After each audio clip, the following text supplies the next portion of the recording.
Моето пътешествие низ руралните региони во Република Македонија ете ме донесе и во незиниот средишен дел, во атарот на една од помалите рурални општини во овој регион, општината Росоман. Безброј пати сум поминувал низ оваа регија, патувајќи во правец на Прилепскиот дел од Пелагонија, кон Тиквешија, а да не застанам на Росоманскиот зелен пазар, малку да одморам, што се вели, да се видам со многуте пријатели што ги имам на овој пазар, да се помоабетам со нив, да си поприкажеме како што вели народот од овој крај, да се речеме здравоживо, затоа како што вели народот, едно видување е еден век. Иако Бога ми уште од порано сам се велев на себе, еден ден мора да дојдам во Росоман, во ова населено место кое иако многумина го знаат како село, но кога човек ќе фрли поглед по одблизу, што се вели, ќе забележи дека на оваа приградска населба можат да и позавидат многу урбани, односно градски населби во Македонија. Иако неколку пати ја одлагав посетата на ова населено место, овој пат навистина не можев да ја одложам. Може би се прашувате дали навистина не можев да ја одложам посетата на селото Росоман? Да, не можев. Како секогаш и сега, кога ја минував оваа патна делница во правец кон Прилепско и овој пат застанав на зелениот Росомански пазар, се разбира да се видам со моите пријатели росоманчани, ама не помина долго време, откако си рековме здравоживо, забележав дека нешто се случува. Моите пријатели некако како да ми се лутеа. Си велев да не сум им сгрешил нешто на росоманци. Иако малку се подзамислив, навистина не можев да си најдам одговор на моето прашање и како што вели народот, срам не срам си реков ќе ги прашам. Онако одоколу што се вели, ме сетија моите росоманци дека сакам да дознам нешто и зошто онака овој пат така да речеме пречека, малку подналутено, а 90 годишната без две баба Цвета Стојановска, родом од Маријовското село Вепрчани, откако почека да дојдам до незината тезга, за да видам што овој пат се има од незините селски и земјоделски производи, и откако забележа дека го кренав мојот поглед кон неа, наместо вообичаеното насмеано, го забележав незиното смутено лице, не чекаше да ја прашам, веднаш ми одговори. Слушај, вамо внучко, во мојов речиси 90 годишен без две живот, моите деца, внуци и правнуци не ме налутиле, а ниту пак јас нив, како ти, абре внучко, ми велеше таа. Сите села ги прошата, ги заврате, саде на телевизијата гледаме, абре внучко, како нашта е сапиме, како домароден. Ама како, бре внучко, не дојде наред да ја посетиш и нашава регија, да направиш некоја репортажа и за нас, и ние имаме што да ти раскажеме за нашиот живот, за оно што било и за денешницава што се вели. Да знаеш, нема да те пуштиме да си заминеш од овде, од овој Росомански пазар, се додека не направиш неколку репортажи не само за Росоман, туку и за сите 9 росомански села и за нашето 10-то мрзен Ореовец, кој од пред неколку години остана село само во нашите сеќавања. Да знаеш дека и ние росоманци сме домајќини.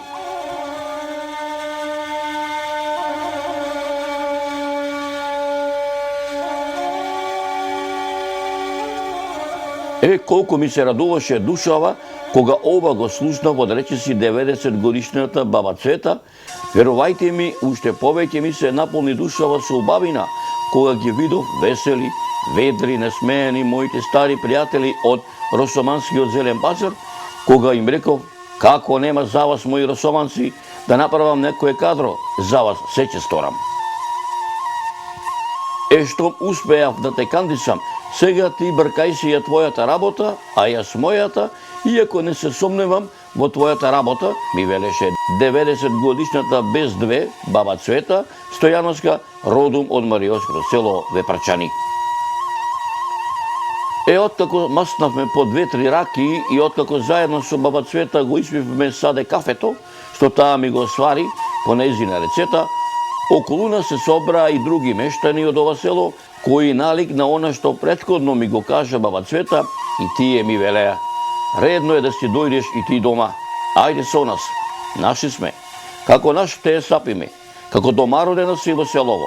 Дојди со нас да те прошетаме низ Росоман, ќе почнеме како што јадат од нашето сред село, ама се да снимиш, се да бележиш, да се види, да видат сите кои сме, што сме, од кај сме и да види цел свет какви домаќини сме, како по старо време, така и до ден денешен.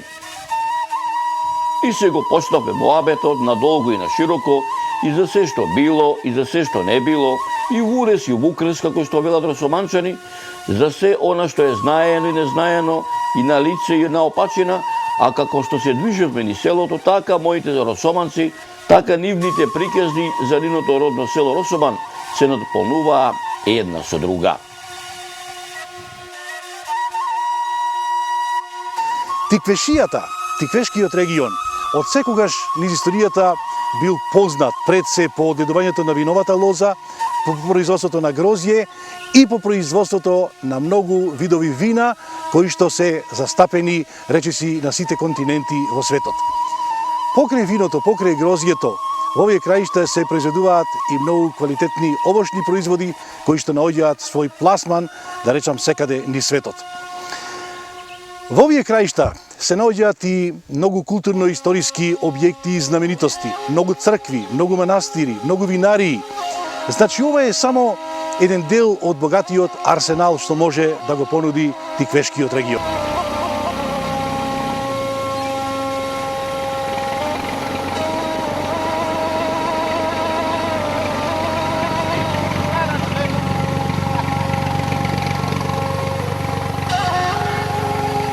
Моите росоманци ми раскажаа дека нивното село Росоман има голема историја, историја која датира уште од праисторискиот, старомакедонскиот, римскиот, ранохристијанскиот, рановизантискиот, византискиот, средовековниот македонски период, периодот од отоманското владение, а се до денешното наше современие, чии материјални, археолошки, пишени податоци, како и устни преданија кои се пренесуваат од родовско колено на колено, се дел на народот кој со векови живее на парчето земја кое се вика Македонија, а сами од себе си се нарекува македонски.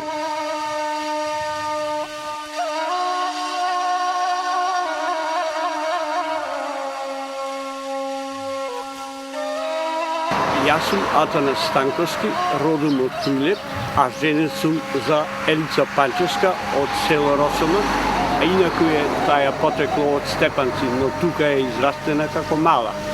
Ние живееме двајцата во Австралија, таму сум населен скоро 40 години, сум преселен од Тулеп. Сега еве дојдовме тука, малце да запалиме свеќа, да дајме малце почит на татко ми, на мајка ми, брат ми, тој умрели, слава таа имена. Колку можеме, толку. Кога последен пат ја посетите Македонија? Пред 2 години. Пред 2 години бевме и сега веќе. Таму во Австралија, кога ќе чуете македонската песна, македонското оро, кога ќе се соберите во тие наши црковни општини цркви, ви се радува ли душата вака кога ќе се видите со сите македонци? Се радува душата и ни плаче душата за нашата земја. И затоа сакаме понабрзо да ја посетуваме. Многу е далеку. Колку време ќе бидете сега тука присутни? 3 месеци. 3 месеци. И за овој временски период ќе се видите со сите роднини, Сигурно. пријатели. Сигурно со сите роднини пријатели. Секаде ќе поедиме ако можеме. Ако можеме.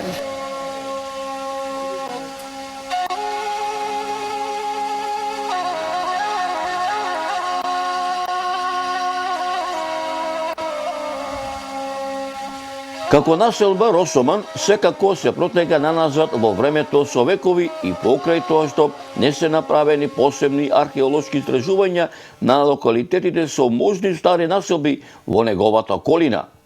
Најголемиот дел од проучувачите на овој регион, па и за селото Росоман, се со мислење дека уште од времето на антиката, а посебно во рано-христијанскиот период, овој простор бил населен од старомакедонски племиња.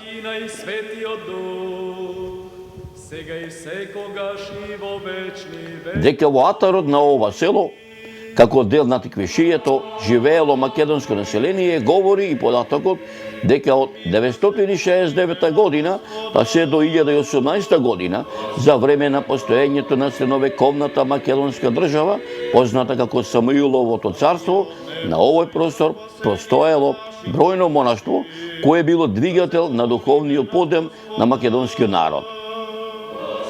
Секое село во Тиквешијата, па и селото Росоман, представувала засебна парохија која била управувана од селски пароси, односно селски попови, како дел на Охридската архиепископија, која функционирала како вистинска самостојна црква на чело со Охридскиот архиепископ Филип, чие седиште се наоѓало во Преспа. Од пишаните документи кои датираат од византиско време, поточно речено од 1020 година, за време на владењето на византинскиот император Василий II, како што е и пишаниот документ за полошкиот поменик од 1020 година, кој е житие за многовековната историја на Полошкиот манастир, како и од некои стари записи кои датираат од тоа време, како и во истоимениот манастир, така и во сите селски цркви и манастири во Тиквешијата, дознаваме дека писмото со кои се запишани некои историски случувања е македонско, на македонски јазик со македонска азбука. Јас во оваа прилика сакам да кажам дека овие манастири, овие светилишта всушност се едно културно и историско наследство од непроценлива вредност за Република Македонија, односно културно, историски и духовни вредности за ова наше македонско поднебје. Овие храмови се меѓу најстарите духовни светилишта во овој крај.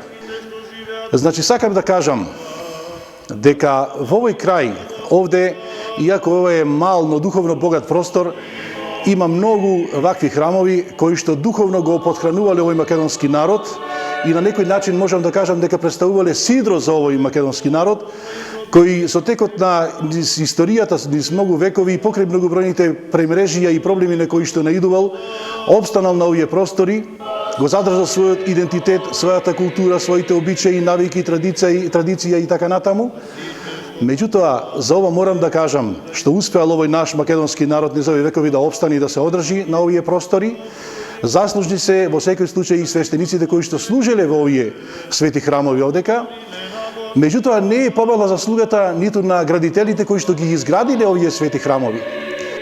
Прв пат селото Росоман, како во устните преданија, така и во пишаните и материјалните документи и артефакти, во вистинска смисла на зборот се спомнува во моштвата црковни повелби за регионот Тиквеш, меѓу кои и црковните повелби кои датираат од византинскиот период, поточно речено од 1020 година, за време на владењето на византинскиот император Василий II, во црковната грамота на царот Константин Асен Тих од 1257 година, а посебно во црковните повелби на царот Стефан Душан од 1331 година, царот Стефан Урош Петти Немањич од 1356 година, во црковните повелби и од македонскиот властелин кралот Димитрија Волкашин од 1365 година, како и во црковната повелба од македонскиот властелин кралот Марко од 1371 година за Полошкиот манастир.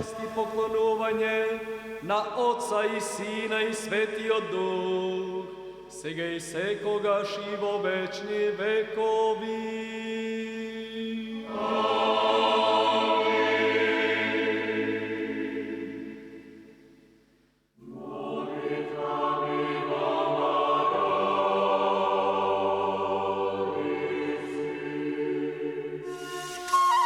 Првите пишани податоци за селото Росоман се содржат во обширните оттомански дефтери од 1453 година, каде е запишено дека во тоа време биле вклучени во тимарот на Исабег.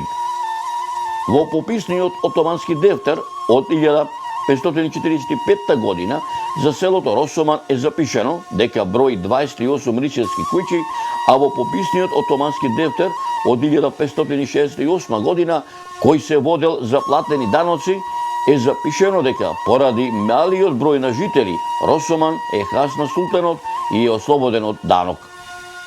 Во пописните оттомански дефтери од 1583 година за Росоман е забележено дека има 40 христијански куќи и 15 отомански куќи во кои живеат мухамеданци. Најголемиот дел од проучувачите на овој регион сметаат дека доселувањето на турско население во Росоман најголем замав зема во првата половина на 15 век, за време на Султан Селим II, кога голем везир на падишахот е Мехмед Паша Соколович. Дека селото Росоман на овие простори обстојува многу векови, говорат и пишаните документи на многу учени луѓе од периодот на првата половина на 18 век па се до првата половина на 20 век, меѓу кои Јован Драгашевич во неговиот пишан документ под наслов Југоисточно полуострово, издаден во 1871 година во Белград, Вердер Кункел во научниот труд Вовед во римската правна и уставна историја, издадено во Оксфорд во 1966 година, Питер Хедер во делото Падот на Римската империја, нова историја на Рим и на варварите, монографијата Историја на Охридската архиепископија, Патриаршија, 1394-1767 година од Иван Снегаров, пишаниот документ под име Стара Србија Македонија од Спиридон Гончев, топографско-етнографски преглед на Македонија од Стеван Верковиќ. Втората половина на 18 век за Росоман е период на обновување на селото, испразнато со пустошењето по задушувањето на Карпушовото востание. Меѓу првите знаци на обнова на селото секако е изградбата на скромни сакрални зданија. Потребата за поорганизиран црковен живот ги наведува мештаните од Росоман во 1845 година да ја обноват селската црква Света Тројца, која во 1912 година повторно до темел разрушена, за во 1990 година израсне во централна парохиска црква во Росоманската општина, чие осветување на камен темелникот го изврши блажено упокоениот архиепископ на Македонската православна црква Охридска архиепископија, господин Михаил. Постоењето на овие светилишта, на овие храмови, на овие простори сведочи за вековната желба и стремеж на македонскиот народ за зачувување на духот на христијанството.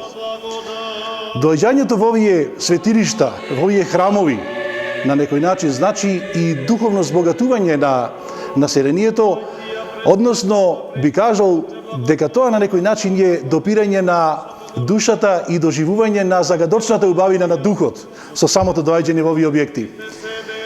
Се разбира дека репутацијата на овие храмови, на овие духовни светилишта не би била толку голема, доколку во овие не се наоѓаат фреските кои што на прв поглед ве освојуваат со својата убавина и со духовноста со која зрачат. Сакам да кажам дека секогаш кога зборуваме за духот, за божественоста, посакуваме да ја доживееме манастирската тишина и спокојството. Росоман уште од памтивек имало учени луѓе. Според пишаните документи, првите училишта кои воедно биле црковни почнале со работа во 1882 година. Прв учител бил селскиот поп Ристо, родом од селото Мрзен, кој учителствувал до крајот на својот живот.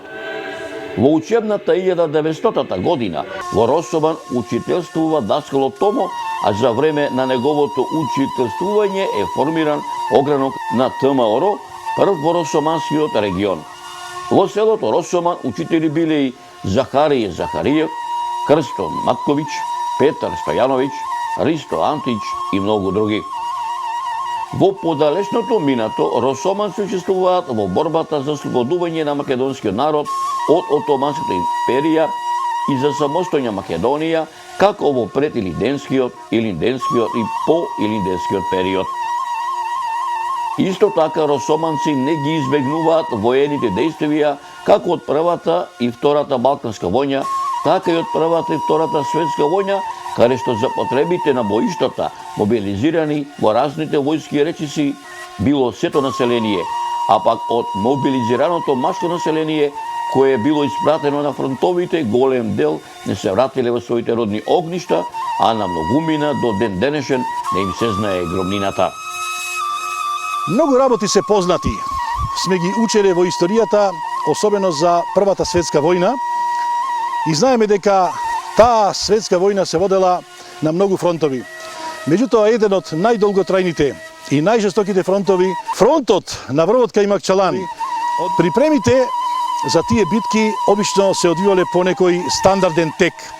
Прво се припремала артилеријата, а потоа на сите страни летале гранати со силна разорна моќ, кои правеле огромни кратери и кои што го уништувале и растителниот и животинскиот свет.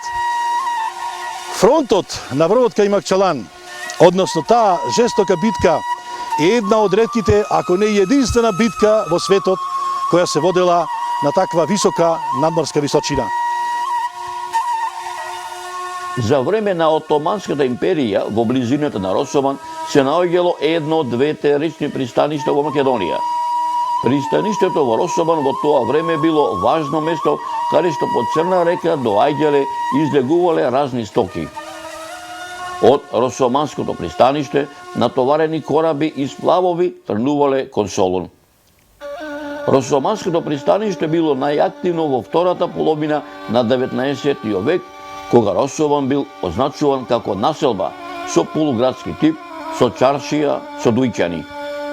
Значењето на Росоманското пристаниште, а и на самата населба започнало да опаѓа со изградбата на железничката пруга од Солун до Скопје во 1873 година, а посебно по 1888 година, кога била изградена пругата кон Србија. Иако со послаба активност, пристаништето функционирало се до 1912 година. Пред Втората светска војна Росоман брои 230 куќи со повеќе од 1200 жители.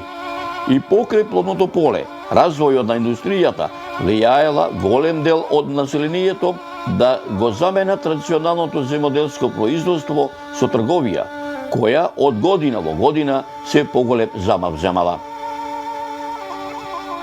Во првата деценија на 20. век во Белград, Софија и Солун имало над 200 дуќани од различен вид, претежно кафејани, акчилници, сладкарници, фурни и трговски дуќани, чии газди биле росоманци. Мештаните од селото Росоман ми раскажаа многу други приказни за минатото на нивниот роден крај, преку нивните лични сеќавања, различни по време и простор, а вам, драги мои, делот непорекливата драгоцена слика за Росоман низ времето, надополнета со веродостојни сведоштва и историски аргументи за ова село, со надеж дека меѓу помладите росоманци, по раѓање и по потекло, особено меѓу оние поупатените во областите на историјата и антропогеографијата, ќе се изнајдат љубопитници и ентузијасти кои за голем број прашања изнесени, делумно фатени или недопрени овде, ќе вложат и љубов и труд и знаење за да ги доистражат и изнесат на виделина, спасувајќи ги од неправедната правна заборавот, ќе ви доловам во наредната документарна емисија за селото Росоман.